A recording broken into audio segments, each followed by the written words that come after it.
나는 전능하신 아버지 하나님 천지의 창조주를 믿습니다. 나는 그의 유일하신 아들 우리 주 예수 그리스도를 믿습니다. 그는 성령으로 잉태되어 동정녀 마리아에게서 나시고 본디오 빌라도에게 고난을 받아 십자가에 못 박혀 죽으시고 장사된 지 사흘 만에 죽은 자 가운데서 다시 살아나셨으며 하늘에 오르시어 전능하신 아버지 하나님 우편에 앉아 계시다가 거기로부터 살아있는 자와 죽은 자를 심판하러 오십니다. 나는 성령을 믿으며 거룩한 공교회와 성도의 교제와 죄를 용서받는 것과 몸의 부활과 영생을 믿습니다. 아멘. 찬송가 272장 함께 찬송하겠습니다.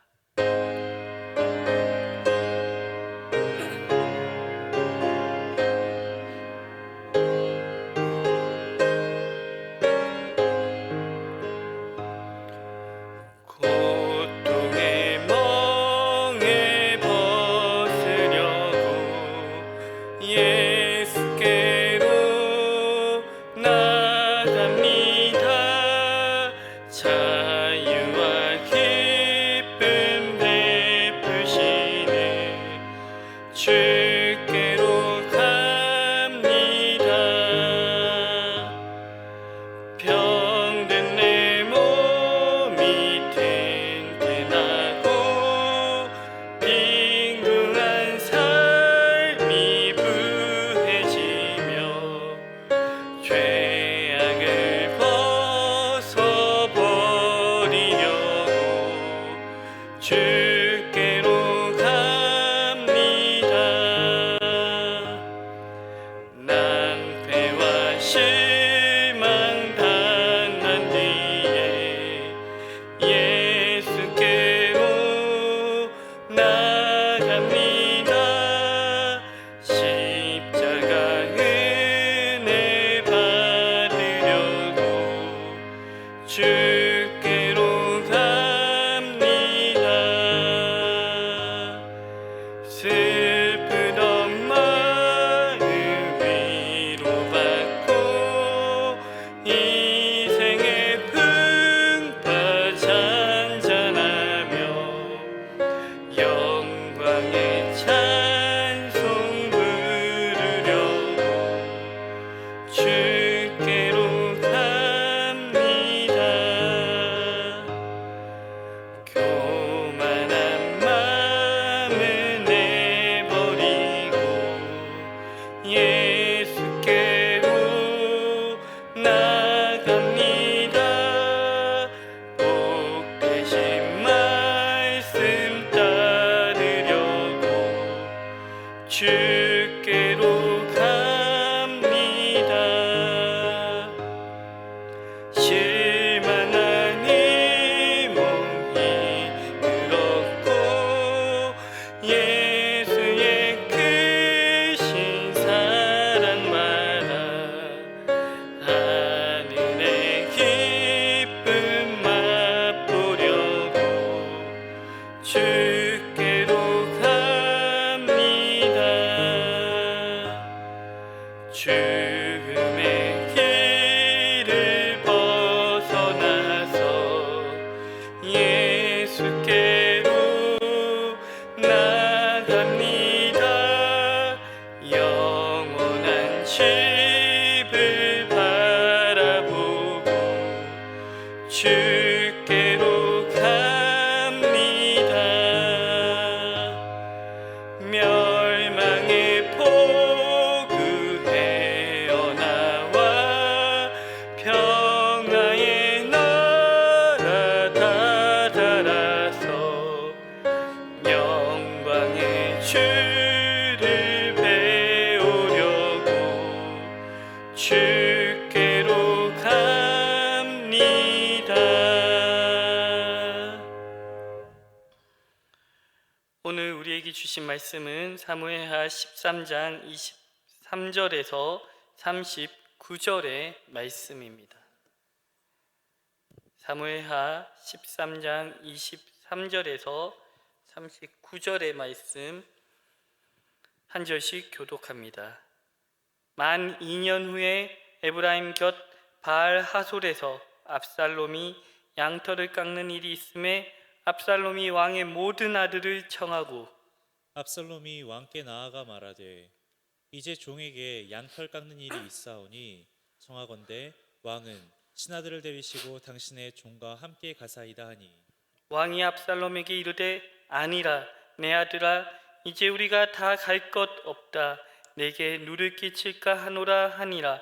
압살롬이 그에게 간청하였으나 그가 가지 아니하고 그에게 복을 비는지라. 압살롬이 이르되 그렇게 하지 아니하시려거든 청하건대 내 형 암논이 우리와 함께 가게 하옵소서. 왕이 그에게 이르되 그가 너와 함께 갈 것이 무엇이냐 하되 압살롬이 간청함에 왕이 암논과 왕의 모든 아들을 그와 함께 그에게 보내니라. 압살롬이 이미 그의 종들에게 명령하여 이르기를 너희는 이제 암논의 마음이 술로 즐거워할 때를 자세히 보다가 내가 너희에게 암논을 치라 하거든 그를 죽이라. 두려워하지 말라. 내가 너희에게 명령한 것이 아니냐. 너희는 담대히 용기를 내라 한지라. 압살롬의 종들이 압살롬의 명령대로 암논에게 행하매 왕의 모든 아들들이 일어나 각기 노새를 타고 도망하니라. 그들이 길에 있을 때에 압살롬이 왕의 모든 아들들을 죽이고 하나도 남기지 아니하였다는 소문이 다윗에게 이르매 왕이 곧 일어나서 자기의 옷을 찢고 땅에 드러눕고 그의 신하들도 다 옷을 찢고 모셔 선지라.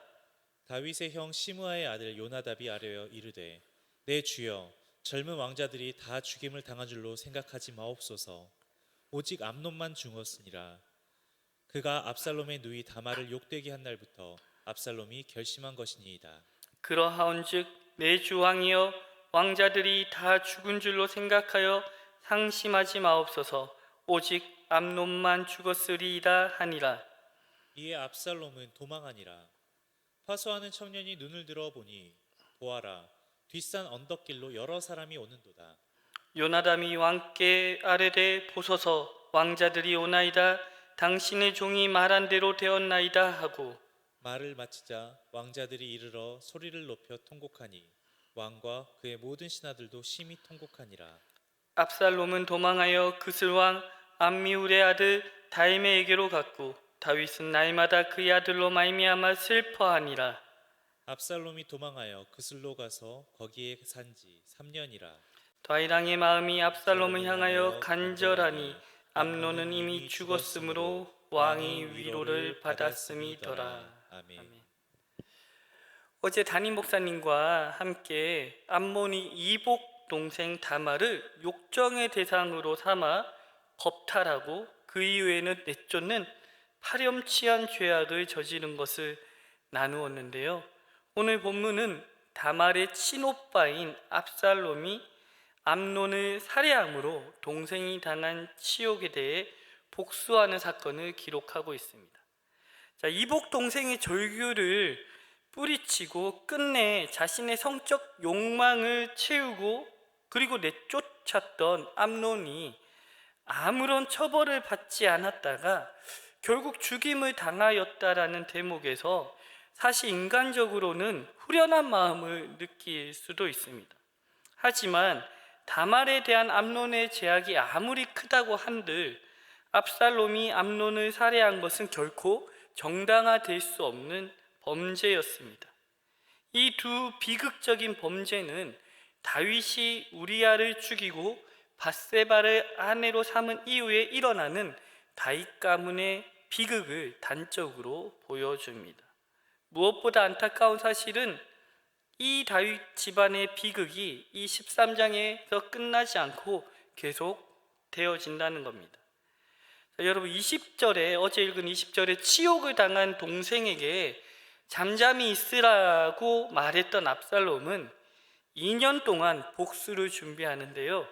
그와 함께 왕권을 노리는 야심도 그에게 있었습니다. 맏아들, 즉 장자인 암논을 제거함으로써 동생에 대한 복수도 하고 그리고 차기 왕이 계승자로서 올라가려고 한 것입니다. 자, 어제 담임 목사님께서 말씀하신 대로 압살롬의 외조부였던 그슬왕 달메가 든든한 배경이 되어서 압살롬의 그러한 계책을 뒷받침해 줄 수 있었을 거라고 우리는 짐작할 수 있습니다. 그래서 오늘도 본문에서 암놈을 살해한 압살롬은 그의 외조부인 그술 왕에게로 도망을 갔다고 합니다. 자, 그래서 오늘 본문은요, 암논의 살해가 아니라 암논을 살해하는 이 압살롬에게 초점을 맞추면서 그가 매우 조심스럽고도 주도 면밀하게 자신의 계획을 시행했음을 보여줍니다. 자, 23절을 보시면요, 만 2년 후에라고 하는데 암논이 다말을 강제로 범하고 2년이 지났을 때 압살롬이 양털을 깎게 되어 왕의 모든 아들들을 청했다고 합니다. 자, 그리고 24절에는요, 아버지 다윗 왕에게도 모든 신하들과 함께 참석해 줄 것을 정중하게 요청합니다. 자, 사무엘상 25장에서 다윗이 아비가일의 남편이었던 나발에게 식량을 요청했을 때도 양털 깎는 기간이었는데요, 이스라엘이 속한 고대 근동에서 양털을 깎는 시기는 양털을 얻는 것뿐만 아니라 축제로 여겨졌고요, 그 축제에 압살롬이 자신들의 양털을 깎으면서 왕과 왕자들을 초대하는 겁니다. 자, 하지만 다윗은 우리가 다 너에게 가서 누를 끼칠 것 같다고 사양하면서 대신 그를 축복해 줍니다. 거듭 요청을 했지만 아버지인 왕께서 참석을 하지 않는다고 하자 압살롬은 왕자 중 맏형인 암논은 꼭 참석하게 해달라고 요청을 하죠. 자, 26절에 다윗이 그가 너와 함께 갈 것이 무엇이냐라고 묻는데요, 이것으로 봐서 다윗은 혹시라도 있을 불미스러운 일에 대해서 직감을 했을지도 모르겠습니다. 하지만 압살롬이 계속 간청하자 다윗 왕은 암논과 다른 왕자들이 압살롬의 양털 축제에 가도록 명하죠.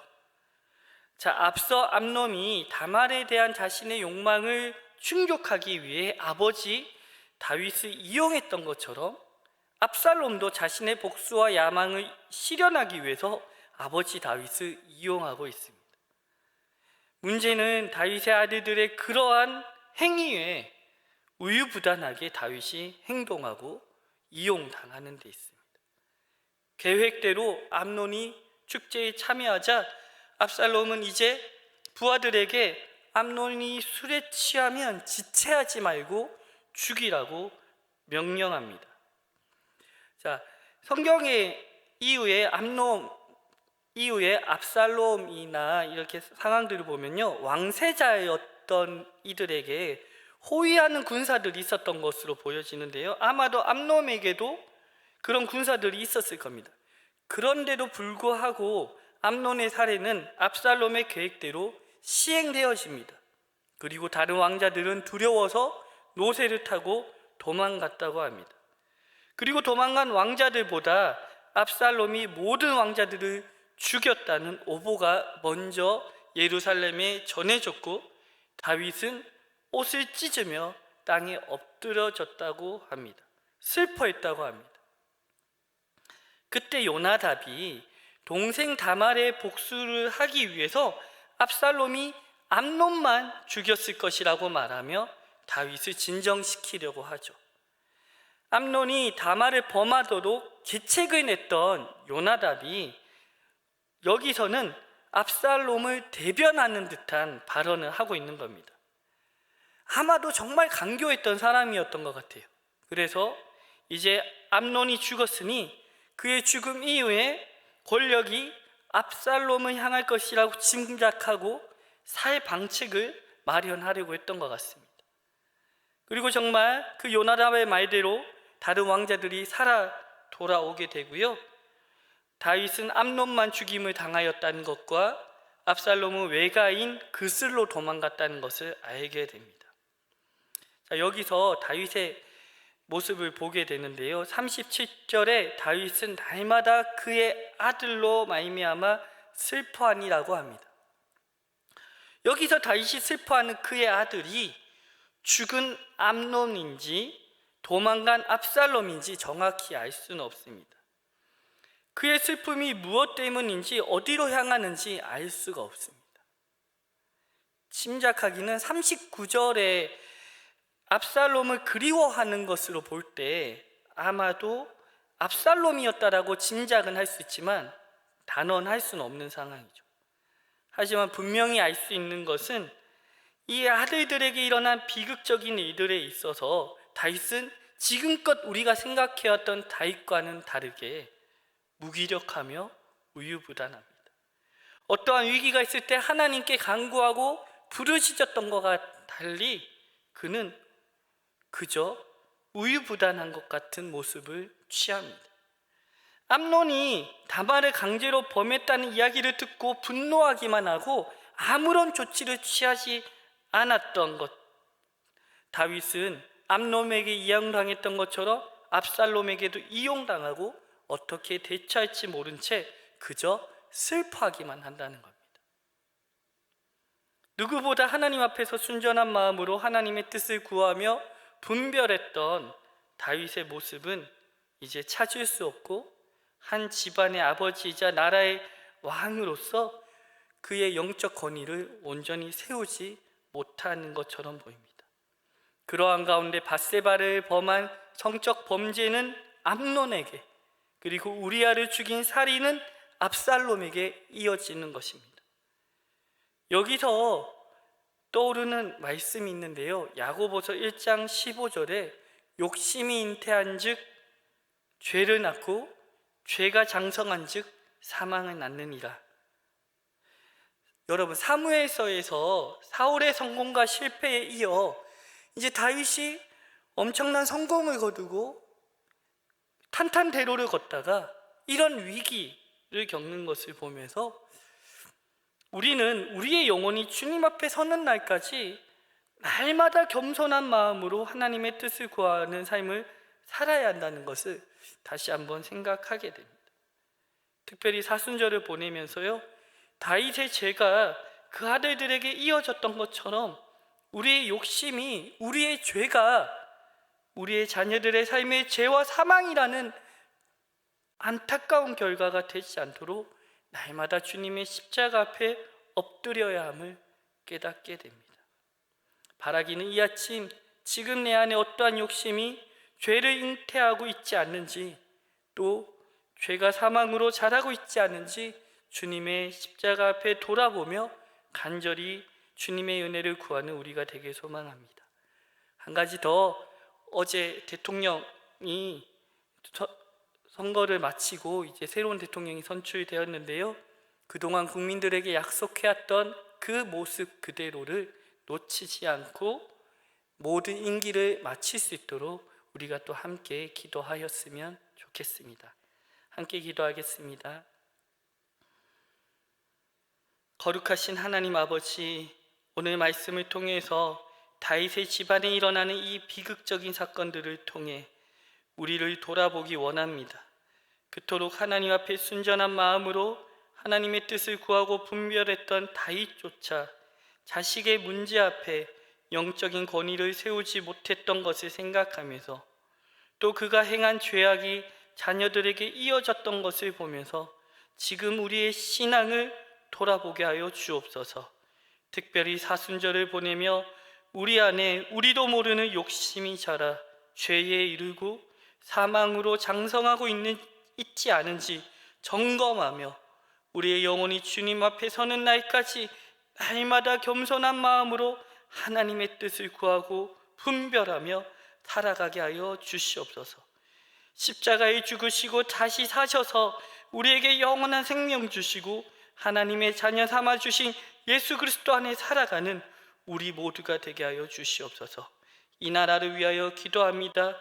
새롭게 선출된 대통령이 그동안 모두 국민에게 약속했던 그 모든 것들을 임기가 끝나는 날까지 겸손하게 이루어갈 수 있도록 또 우리가 함께 기도하는 우리 믿음의 성도들 되게 하여 주시옵소서. 이 모든 말씀 우리 주 예수 그리스도 이름으로 기도합니다. 아멘. 하늘에 계신 우리 아버지여, 이름이 거룩히 여김을 받으시오며 나라의 임하옵시며 뜻이 하늘에서 이루어진 것 같이 땅에서도 이루어지이다. 오늘날 우리에게 일용할 양식을 주옵시고 우리가 우리에게 죄 지은 자를 사하여 준 것 같이 우리 죄를 사하여 주옵시고 우리를 시험에 들게 하지 마옵시며 다만 악에서 구하옵소서. 대개 나라와 권세와 영광이 아버지께 영원히 있사옵나이다. 아멘.